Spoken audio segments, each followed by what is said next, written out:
amén, amén. Somos muchos. Muy bien. Continuamos con la serie de enseñanzas acerca de la gracia. De la gracia. Y hoy vamos a hablar acerca del perdón en el nuevo pacto o del perdón bajo la gracia. Quiero que por favor busquen Hebreos 8, versículo 11. Voy a estar leyendo la traducción lenguaje actual. Dice así: y ya no hará falta que unos sean maestros de otros. ¿Estás seguro que es esto? Porque lo que yo tengo aquí, seguramente me equivoqué, dice: yo les perdonaré todas sus maldades y nunca más me acordaré de sus pecados. Yo les perdonaré todas sus maldades y nunca más me acordaré de sus pecados. Está mala la cita, pero esto es lo que quiero comunicar hoy. Dice: yo les perdonaré todas sus maldades. ¿Cuántas maldades? Todas, todas. Y los domingos yo no me voy a acordar de sus pecados. Los lunes de 3 a 7 no me voy a acordar de sus pecados. ¿Qué dice el Señor? Y nunca más, amén, nunca más me acordaré de sus pecados. Esto es lindo, amén. El perdón de los pecados es uno de los más preciosos privilegios y regalos que Dios nos da en su pacto de la gracia. Recordemos que según la palabra de Dios, la humanidad ha estado regida por dos grandes pactos o dispensaciones. De esto lo hablamos al principio. Y recordemos también que el primer pacto es el pacto de obras. Este pacto está totalmente estipulado en el Antiguo Testamento. Y este pacto de obras es conocido también como el viejo pacto. En este pacto, en el Antiguo Testamento, se le promete a la humanidad vida, se le promete vida bajo la premisa o la condición de obediencia perfecta. El pacto era: haz esto y vivirás. Pero tenía que ser obediencia perfecta. Y yo quiero que me levante la mano aquí alguien que es total y absolutamente obediente. Ninguno, ¿verdad? Ninguno. Queremos, tratamos, pero muchas veces la humanidad se nos sale. Les da también un conjunto de leyes a cumplir. Ahora bien, recordemos que el primer pacto que hace Dios con el hombre lo hace con Adán. Recordamos, ¿verdad que sí? Cuando Adán fue introducido en ese pacto, no necesitaba ningún perdón. Al principio Adán no necesitaba ningún perdón. Y no necesitaba ningún perdón porque sencillamente Dios hizo al hombre recto y perfecto. Vamos a Eclesiastés 7:29 en las dos traducciones. Dice así: he aquí, solamente esto he hallado, que Dios hizo al hombre recto, pero ellos buscaron muchas perversiones. La otra traducción dice: tan solo he hallado lo siguiente, que Dios hizo perfecto al ser humano, pero este se ha buscado demasiadas complicaciones. Lo que nos quiere decir aquí Eclesiastés es que en un principio el hombre fue recto y fue perfecto. Había una perfecta pureza en él. Y todo en él estaba sometido a Dios. Tenía rectitud en su naturaleza. Y como había sido creado a imagen y semejanza de Dios, un Dios santo y un Dios perfecto, ¿para qué iba a necesitar perdón? Si él reflejaba esa santidad también, entonces no necesitaba perdón. Mientras el hombre reflejara la imagen de Dios, vuelvo a repetir, un Dios santo y perfecto, el hombre no iba a necesitar perdón, porque ese Dios no había pecado, no hay pecado en Dios. El problema está cuando nosotros pecamos, que ya no reflejamos la imagen de Dios, sino reflejamos la imagen del diablo. Se lo voy a decir en japonés para que me entienda. Mientras el hombre reflejó la imagen de un Dios santo y el hombre caminó en ese estado de santidad, no necesitó perdón. El problema es cuando entra el pecado, porque cuando entra el pecado ya no reflejamos la imagen de Dios, sino la imagen ¿de quién? Del diablo. Ahí es donde nosotros sí necesitamos perdón. Aquel fue un pacto de amistad. Adán estaba en un estado de inocencia, Eva también. Recordemos que ambos estaban desnudos en el huerto del Edén. ¿Qué pasa si usted va caminando por las calles de Limón y le sale una mujer desnuda? O le sale un hombre desnudo. No es lo común. La malicia muchas veces empieza a trabajar en el corazón. ¿Verdad que sí? Porque así es. Pero cuando estaban en ese estado de rectitud, de pureza, de santidad, no había en ellos ningún tipo de mal pensamiento. Dios los trataba de una manera directa. La palabra y los estudiosos dicen que el Señor bajaba al huerto del Edén, hablaba con Adán, caminaba con él en un estado de amistad perfecta. Nada se interponía entre ellos. Aquel era un pacto de amistad. Y estudiando yo esto, me recuerdo como en Juan 17 el Señor les dice a sus discípulos: porque ya no los voy a llamar siervos, ahora los voy a llamar amigos. Porque en el diseño original es que nosotros seamos amigos de Dios. Amén. Que nada estorbe esa relación. Que podamos tratar a Dios de una manera directa. Amén. Pero si Adán no cumplía ese pacto, la sentencia que había era de muerte.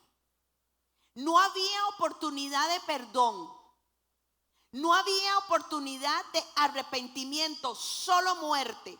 Vamos a Génesis 2:17. Génesis 2:17 dice: mas del árbol de la ciencia del bien y del mal no comerás, porque el día de que él comieres ciertamente morirás. Aquí el Señor no le dice: Adán, si usted come, pide perdón, se arrepiente, y aquí nada pasó. No, ¿verdad que no? ¿Cuál era la sentencia? Muerte. No había otra opción. Por eso es que cuando ellos pecan, cuando ya no hay esa pureza, cuando empieza a entrar la malicia, cuando ellos empiezan a ver desnudos, ellos se van a esconder. Génesis 3:8. Se esconden de la presencia de Dios. Dice: y oyeron la voz de Jehová Dios que se paseaba en el huerto al aire del día. Y el hombre y su mujer se escondieron de la presencia de Jehová Dios entre los árboles del huerto. Y es también aquí en Génesis en donde aparece la palabra miedo, porque dice que tuvieron temor, tuvieron miedo. Eso es lo que hace el pecado. El pecado hace que nosotros no podamos disfrutar de la presencia de Dios. Porque el pecado acusa. Y como la sentencia era muerte, por eso ellos sabían lo que les esperaba, porque Dios había sido suficientemente claro. Y Dios siempre va a ser claro. Amén. Pero Dios amaba a Adán. Dios amaba a Eva. Y justamente lo creó porque como Dios es amor, Él quería crear a un ser semejante para poderle dar ese amor. Y aquí en este momento es donde se mueve, donde aparece, donde florece la gracia, la misericordia, el amor y el perdón de Dios. Amén. Y ahí en Génesis se da la primera revelación de un Salvador, de Jesucristo. Ese Salvador, ese mediador que iba a nacer del linaje de la mujer y que aplastaría la cabeza de la serpiente, Jesucristo. La primera mención de Jesús en toda la palabra de Dios es en Génesis 3:15. Amén.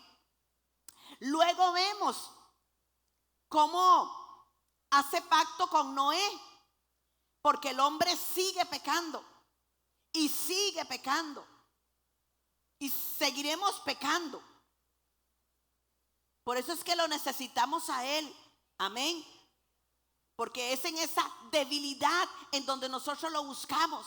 Ahora, no es que Dios quiera gente perfecta, porque la gente perfecta siente que no necesita de Dios. Ahí es donde somos débiles, es donde sabemos que lo necesitamos. Amén. Hace pacto con Noé.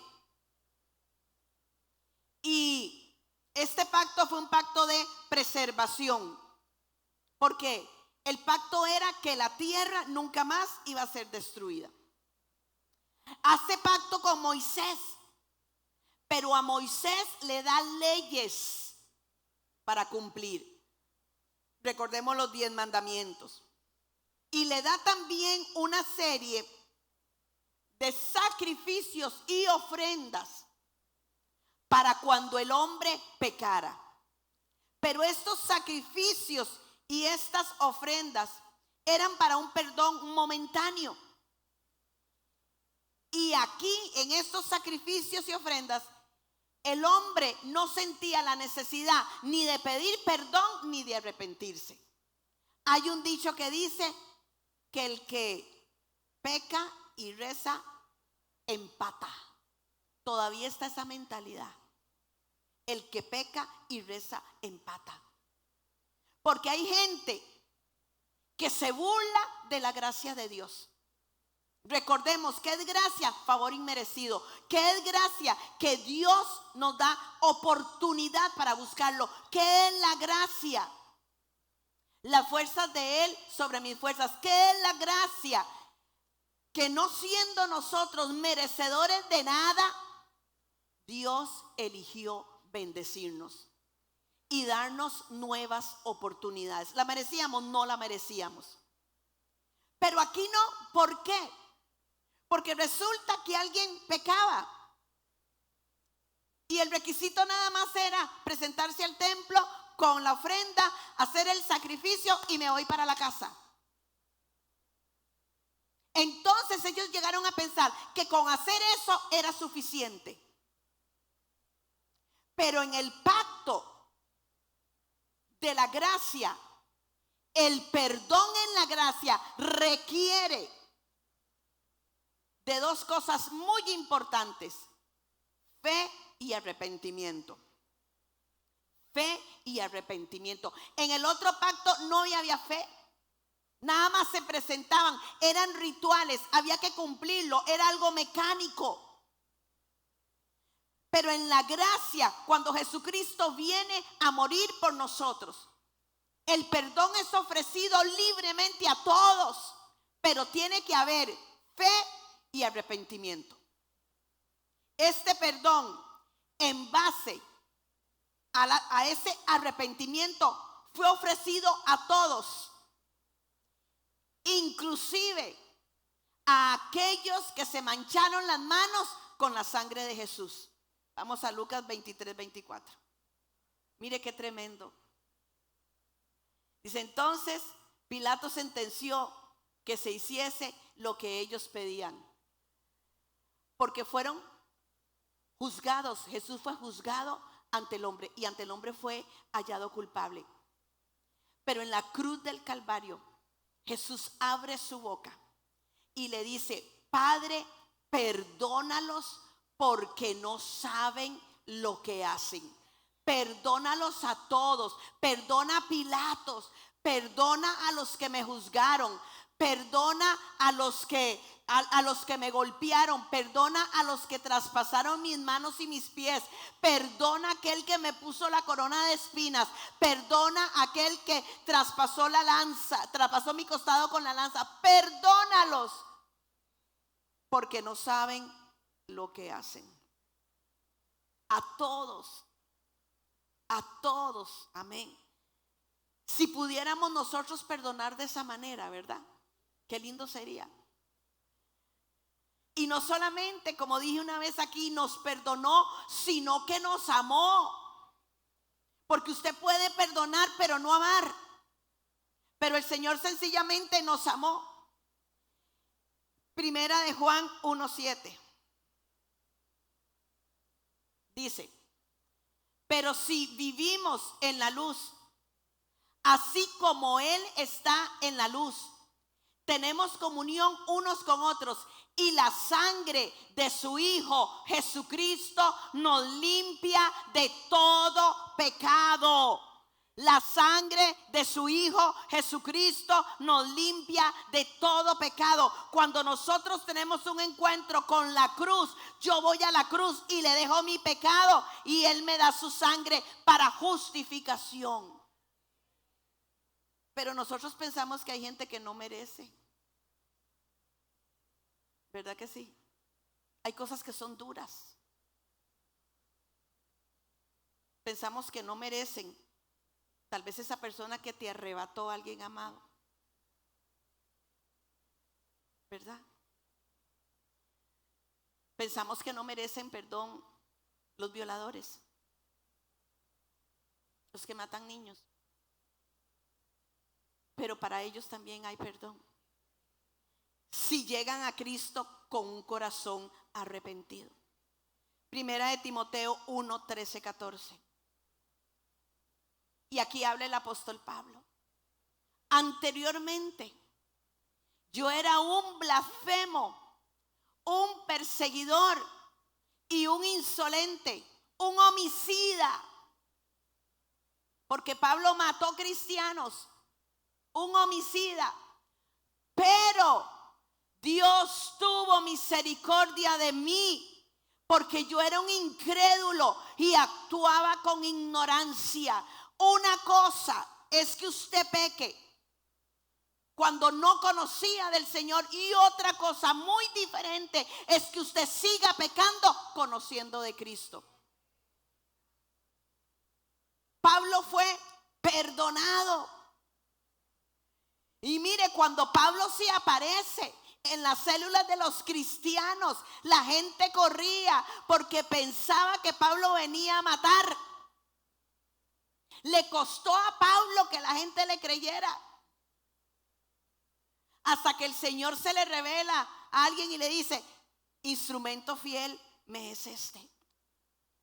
¿Con cuántos Pablos nos topamos nosotros? ¿Con cuántos Pablos Dios ha hecho su obra maravillosa? Tal vez usted es un Pablo. Está aquí sentado. Dice: ciertamente la gracia de nuestro Señor se derramó sobre mí con abundancia, junto con la fe y el amor que hay en Cristo Jesús. Sí, yo Pablo, que perseguía, que hablé mal, que encarcelé. Sobre mí se derramó la gracia de Dios de una manera abundante. ¿Quién puede decir lo que dijo el apóstol Pablo? Yo puedo decir lo que dijo el apóstol Pablo. Fue por su gracia, fue por su amor, fue por su misericordia. Amén. Ahora, ¿qué implica ese perdón? Salmo 143:2. Dice, no lleves a juicio a tu siervo, pues ante ti nadie puede alegar inocencia. ¿Qué implica este perdón? Que Dios no entra en juicio con nosotros los pecadores.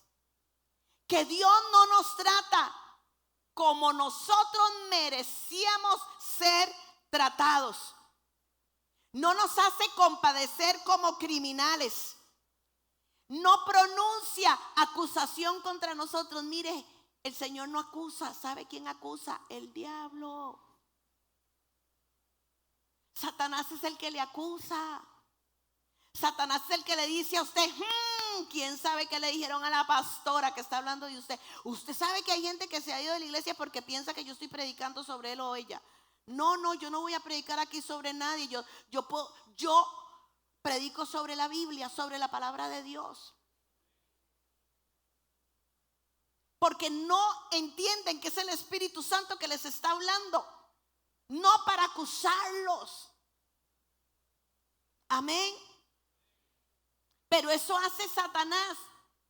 Trae culpa y trae vergüenza. Pero mire,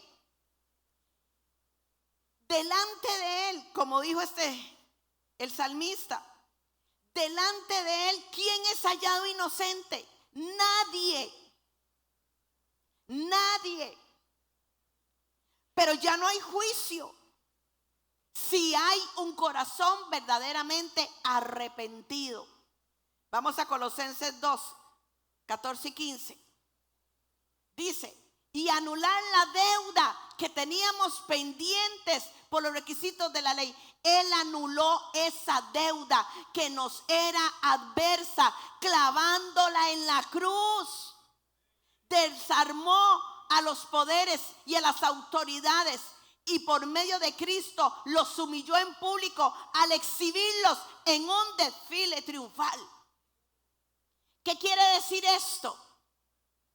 Que ese poder que te atormentaba, Jesús lo exhibió públicamente. Depresión te vas, pecado te vas, adulterio te vas, fornicación te vas, lascivia te vas. Amén. Otra traducción dice que el acta de decretos que había en contra nuestra, como la hoja de delincuencia. Si su hoja de delincuencia por los hombres está manchada, si usted tiene un verdadero arrepentimiento, ¿sabe qué dice esa hoja de delincuencia? Inocente. Inocente. Qué lindo, ¿verdad? Que todo lo que nos acusaba ya no nos acusa. Eso no lo hace el Señor. ¿Qué más implica este perdón? Segunda de Samuel 12:13. Aquí está el profeta confrontando a David. Aquí está confrontándolo con su pecado. ¿Me pueden poner la cita, por favor? Segunda de Samuel 12:13. Dice, y cuando es confrontado, David dice, he pecado contra el Señor. Reconoció David ante Natán. Le contesta el profeta, el Señor ha perdonado ya tu pecado. Mire, lo dijo, te perdoné. Te quiero pedir ya perdonado. Es que así perdona Dios. Así perdona Dios cuando hay un corazón verdaderamente contrito y humillado. Amén. Dice, el Señor ha perdonado ya tu pecado. No morirás, contestó Natán.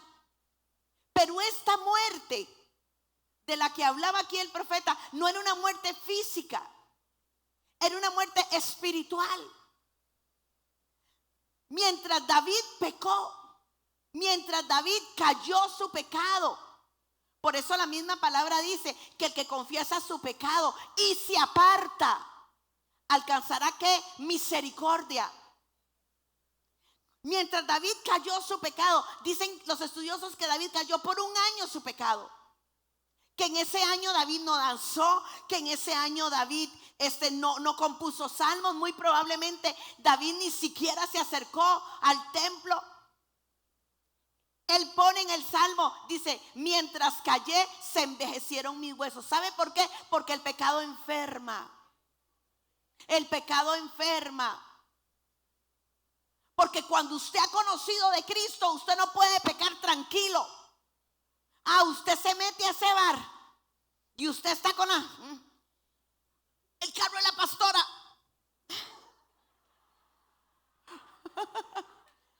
La hermana.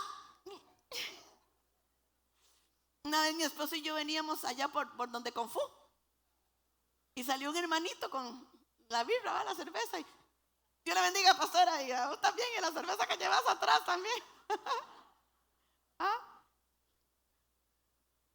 Usted no va a poder pecar tranquilo, porque el Espíritu Santo de Dios le va a estar hablando, así que mejor ni peque, para que esté tranquilo, amén.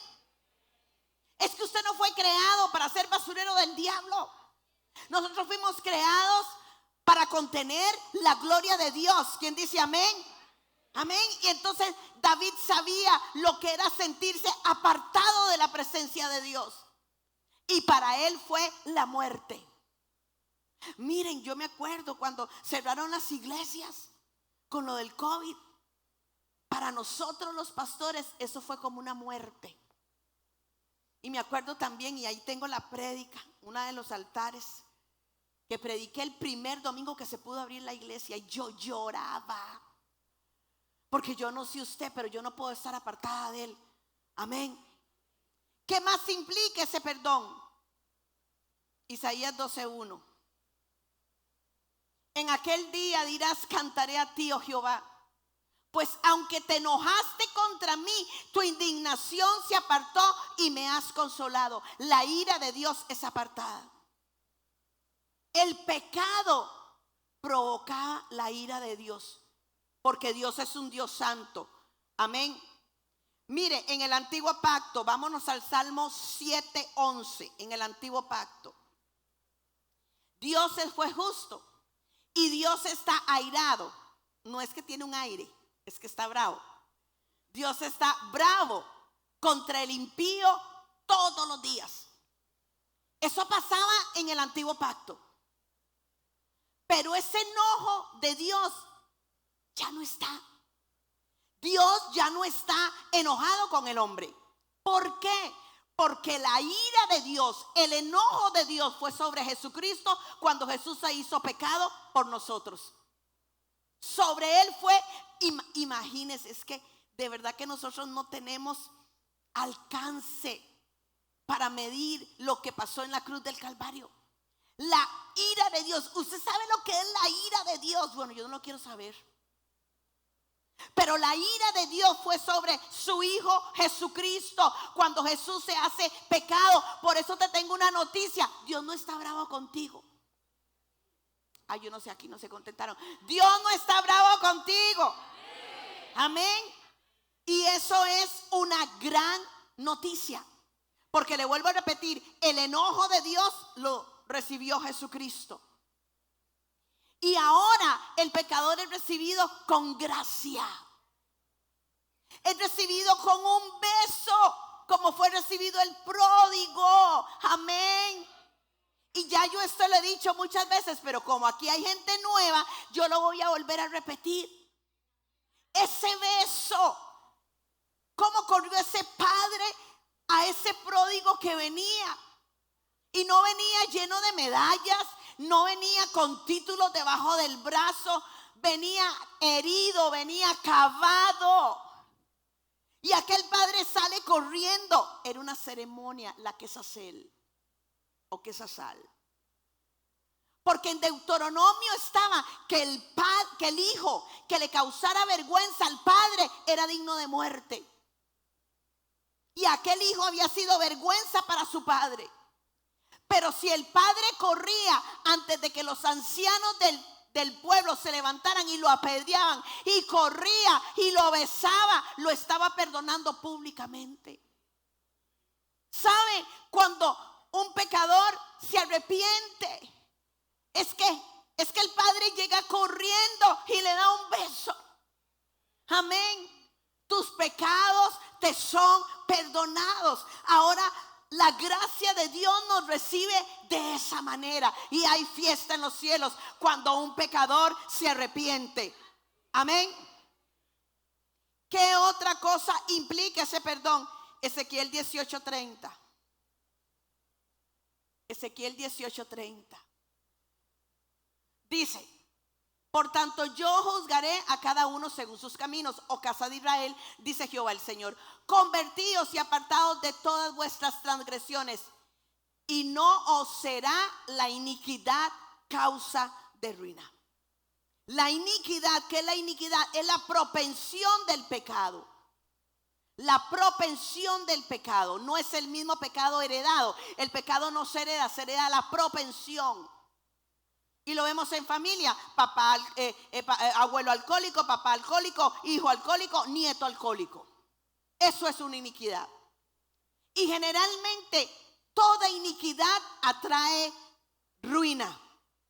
Pero el perdón acaba con la ruina.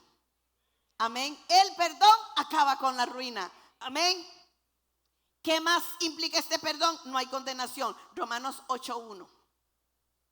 Por tanto, no hay ninguna condenación para los que están en Cristo Jesús. No hay. Que es que yo antes hice esto, antes. Ahora usted es una nueva criatura. Ya no hay condenación. Amén. Qué lindo, ¿verdad? Todo esto que implica el perdón. Pero los elevé, ahora los traigo. Pero no tenemos que olvidar. Tenemos que tomar muy en cuenta que el perdón no hace, el perdón no hace que el pecado no haya existido. El perdón no hace que el pecado no haya existido. ¿Me entienden? Se lo explico un poquito de esta manera. Pedro negó al Señor 3 veces. No solamente lo niega. Pedro se junta con la chusma. Ahí estaba don Ramón. Porque en los atrios estaba la gente mal hablada. Y la palabra dice que Pedro empezó a maldecir. La verdadera traducción dice que Pedro empezó a decir malas palabras. Pedro, el apóstol.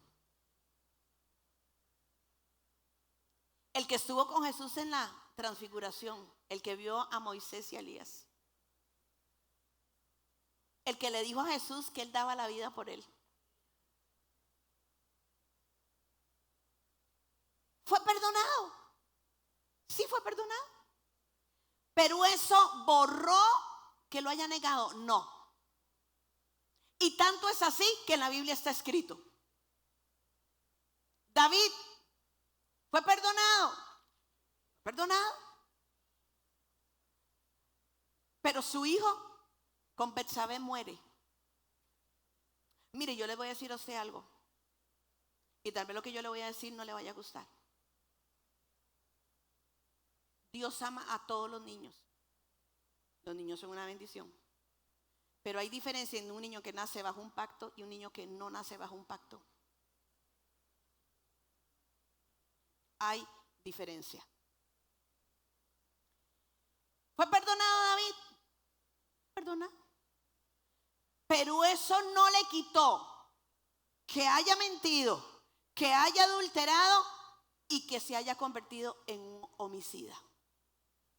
Porque si el Señor no quisiera eso, no hubiera estado escrito en la Biblia. Entonces, el perdón de Dios no necesariamente nos exime de las consecuencias. Pregúnteselo a Sansón. Desobedeció. Sansón desobedeció en todo. El único hombre que fue anunciado juntamente con Jesús por un ángel. Imagínese el ministerio de Sansón. Pero Sansón nunca caminó en su propósito, caminó en su habilidad. Y le cortan las trenzas, la Dalila. Él se arrepiente en su momento final. Se trae abajo todo el lugar donde él estaba, matando a no sé cuántos. ¿Fue perdonado? Sí, fue perdonado, pero murió como consecuencia de su pecado. No cojamos la gracia de Dios como una excusa para pecar. No es que yo si peco le pido perdón a Dios porque la gracia es gratuita. Es gratuita, pero se pagó por ella un precio muy caro. La sangre del Hijo de Dios. No juegue con la gracia. Amén, porque con la gracia no se juega. Otra cosa. El perdón de Dios no lo condicionan otros perdones. Pastora, ¿cómo es esto? ¿Okay? Si usted tiene un corazón arrepentido, si usted tiene fe,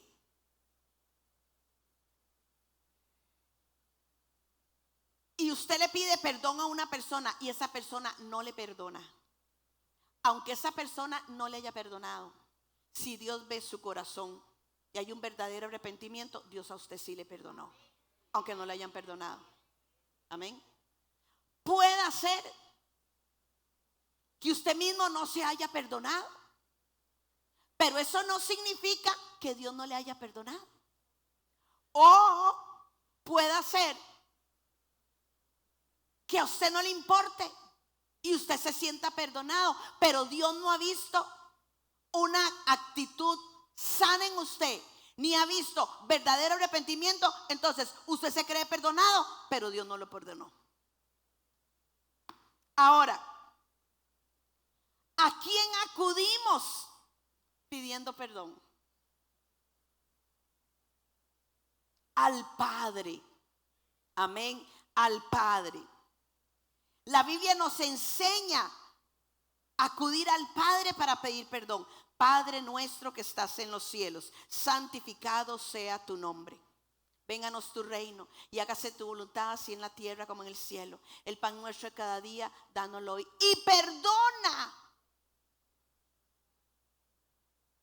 Y perdónanos nuestras ofensas. ¿A quién? Al Padre.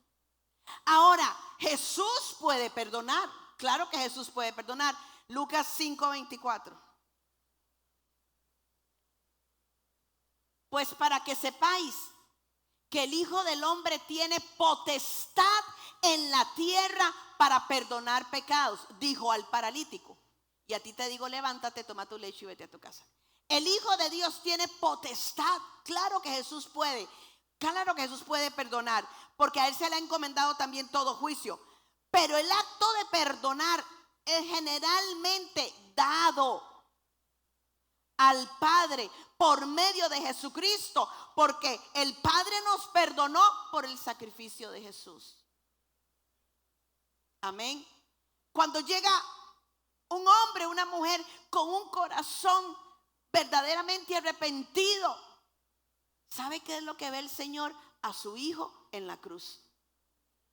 Entonces Él no le va a negar el perdón de sus pecados. Amén. Efesios 4:32. Más bien sean bondadosos y compasivos unos con otros, perdonándose mutuamente, así como Dios los perdonó a ustedes en Cristo. Porque hay aquí la letrita pequeña que no se veía en el pacto viejo. Perdona nuestras ofensas, así como nosotros perdonamos a los que nos ofenden. Esto no lo había en el otro pacto, pero en este sí. Usted quiere ser perdonado, usted tiene que perdonar. Pero muchas veces queremos ser perdonados, pero no hemos soltado. Y es requisito. Pero, y con esto termino, hay un pecado que no se perdona. Hay un pecado que en este pacto de la gracia no se perdona, ni se va a perdonar nunca. Mateo 12, 31, 32. Por tanto digo, esto lo decía Jesús, todo pecado y blasfemia será perdonado a los hombres, mas la blasfemia contra el Espíritu no le será perdonada. ¿Cuál es la blasfemia contra el Espíritu? Generalmente hemos pensado, bueno, voy a leer esta.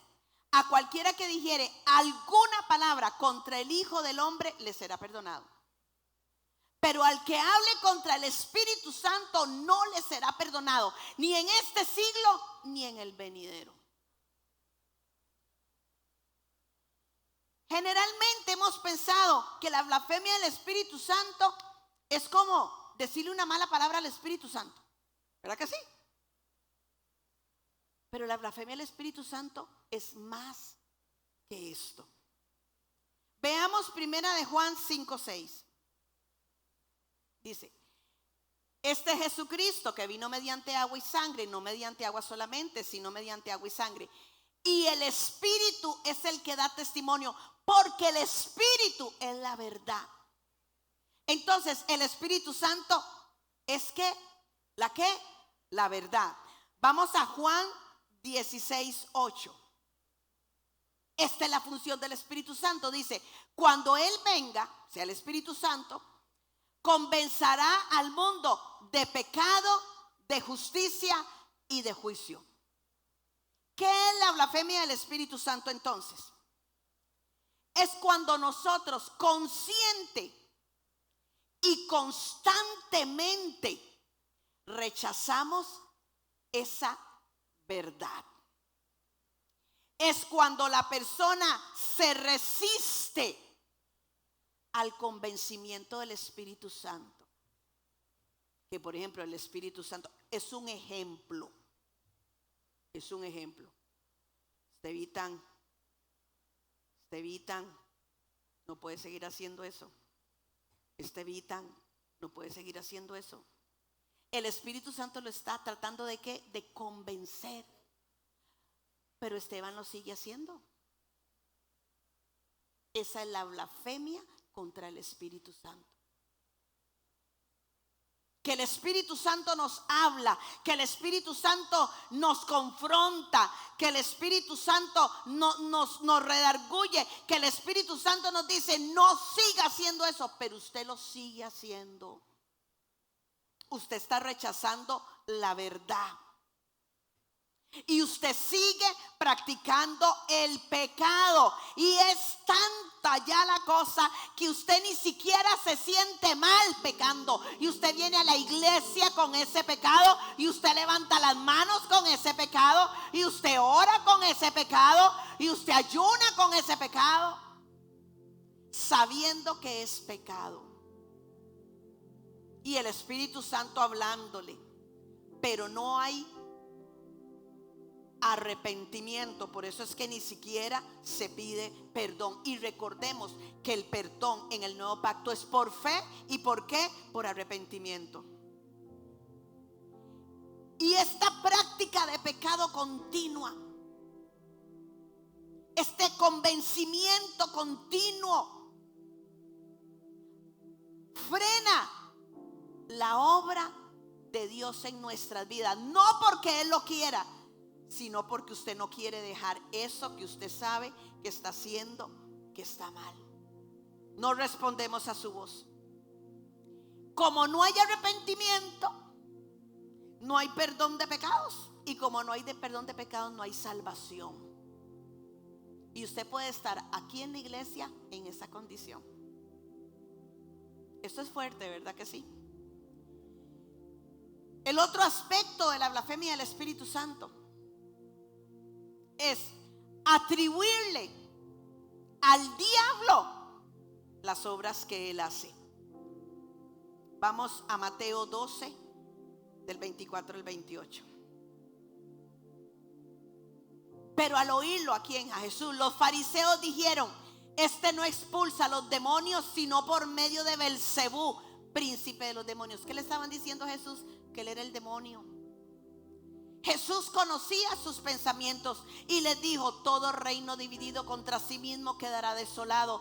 Toda ciudad o familia dividida contra sí misma no se mantendrá en pie. Ese es un principio diabólico, la división. Por eso Satanás quiere poner pleito en su casa, pleito en la iglesia, para que haya división. Si Satanás expulsa a Satanás, está dividido contra sí mismo. ¿Cómo puede entonces mantenerse en pie su reino? Ahora bien, si yo expulso a los demonios por medio de Belcebú, los seguidores de ustedes, ¿por medio de quién los expulsan? Por eso ellos mismos los juzgarán a ustedes. Pero si expulso a los demonios por medio del Espíritu Santo, eso significa que el reino de Dios ha llegado a ustedes. Y vieran que el Espíritu Santo me confrontó aquí, porque con cuánta facilidad nosotros decimos: eso no es de Dios, ¿verdad? No, eso no es de Dios, eso no es de Dios. Muchas veces cuando no entendemos algo decimos: eso no es de Dios. Tengamos cuidado. Tengamos cuidado. Y termino con esto. Vamos a la palabra en Hebreos 10, 26.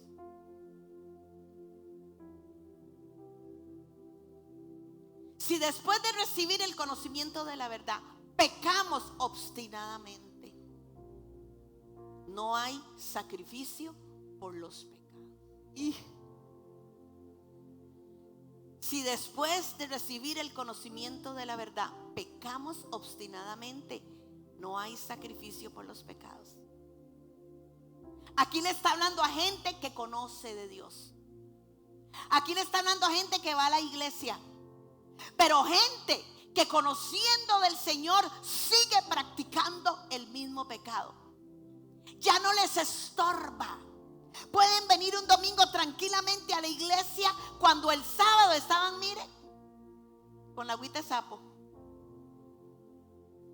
Pueden venir a la iglesia y practicar el adulterio, practicar la fornicación, robar, mentir. Pueden venir a la iglesia porque no les incomoda. ¿Saben cómo tiene la mente? Reprobada. Ya no hay sacrificio. Dejemos de criticar y dejemos de aparentar. Porque ¿de qué le vale usted aparentar aquí en medio de todos nosotros si Dios sí conoce su corazón? Él sí sabe lo que usted ha estado haciendo. Él sí sabe cómo se llama ese pecado. Él sí sabe que usted ha jugado con la gracia de Dios. ¿Sabe? Este perdón nos abofetea. Nos abofetea. Porque este perdón nos habla de perdonar nosotros también. Pero nos habla a nosotros de que solamente aquella persona que de verdad esté arrepentida y se aparta puede alcanzar esa misericordia, esa gracia de Dios. La humanidad ha jugado con la gracia. Y vuelvo a repetir, el que peca y reza empata. No, señores, así no es.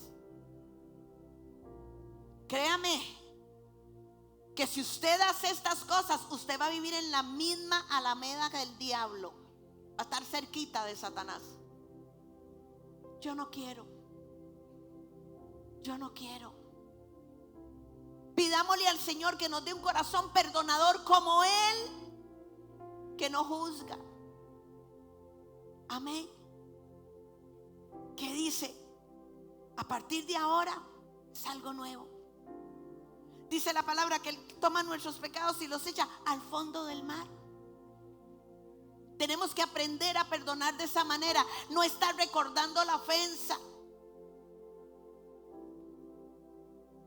aprender a tener un corazón sensible a la voz del Espíritu Santo. Cuando el Espíritu Santo dice no, es no. Cuando el Espíritu Santo nos dice estás mal, estamos mal. No querer adornar nada, porque de por sí delante de Él no lo podemos adornar. ¿Sabe? Hay mucha gente que viene corriendo a buscar un perdón, no porque haya arrepentimiento, sino por el temor a las consecuencias. Que te pescaron con llamaditas de otra. Usted no se pierde un culto. Es más, hasta jóvenes viene y tiene 60 años. Usted no tiene, pero muchos no tienen un corazón arrepentido. Lo que tienen es temor de las consecuencias. Apúnteme en el próximo encuentro que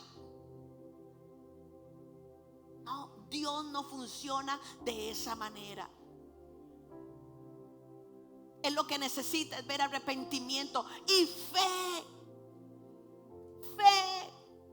Mire el ejemplo de David. Sí, he pecado contra el Señor. Ya te perdonó. ¿Cómo? ¿Así tan rápido? Sí, así tan rápido. Él lo único que necesita es ver un verdadero arrepentimiento en nuestro corazón. Póngase de pie, por favor. Póngase de pie.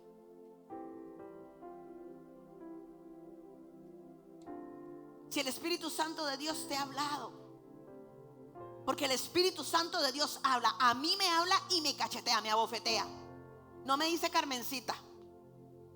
No. Él me dice lo que me tiene que decir. Me golpea, me hace llorar.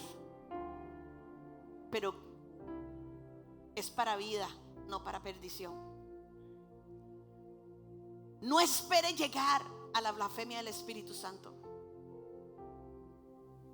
No espere que para usted ya no haya sacrificio. Mire, eso es terrible. Esa es la muerte. Porque sin Dios el hombre no puede vivir. Sin la comunión con Dios no puede vivir. ¿Qué haríamos nosotros? ¿A quién iríamos? Por eso Pedro le dijo: ¿a quién iríamos, Señor, si solo tú tienes palabras de vida eterna? Torre fuerte es el nombre del Señor. A Él correrá el justo y levantado será. Pero el pecado muchas veces no nos deja correr a esa torre fuerte. Entonces, ¿cómo quedamos? A merced de todo. Amén. Mire, si el Espíritu Santo ha hablado en su corazón, venga. Créame que a mí me cacheteó. Venga, no tenga vergüenza. No tenga vergüenza, porque de verdad que en esto empieza el verdadero arrepentimiento, siendo humildes. De por sí todos pecamos. Todos pecamos, todos. Nadie tiene obediencia perfecta. Esa es nuestra humanidad. Pero aún en medio de la humanidad, buscarlo a Él, correr a Él hacia donde Él está. Que el pecado nos estorbe. Decir: ya yo no quiero vivir esto, ya yo no quiero hacer esto, ya no quiero tener esto en mi corazón, ya no quiero tener este pensamiento, ya no quiero, me estorba. Amén.